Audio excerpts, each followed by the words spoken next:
Hello, శుభోదయం అంటున్నా. మా మార్నింగ్ గ్లోరీ పూలను చూడండి ఏ విధంగా ఉన్నాయో. సో ఇది కుండి చూడండి ఎంత ముద్దుగా ఉన్నాయో.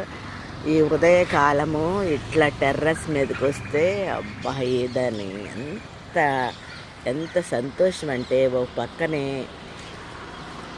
సూర్యోదయ కిరణాలు పడుతున్నాయి చూడండి. వీటికి సూర్యోదయ కిరణాలని ఎంజాయ్ చేస్తూ విటమిన్ డీని పొందుతూ ఇట్లా వీడియో తీసుకుంటూ మాట్లాడుతుంటే ఎంత ఎంత ఆనందంగా ఉంటుందో ఫ్రెండ్స్. అది అనుభవించిన వాళ్ళకి మాత్రమే దొరుకుతుంది. అది చూడండి వెళ్ళిపోతుంది. ఇది ఇట్లాగా ఎన్ని ఫ్లవర్స్ వచ్చినాయో చూడండి. ఎలా ఉంది ఫ్రెండ్స్? నచ్చితే లైక్, షేర్, సబ్స్క్రైబ్.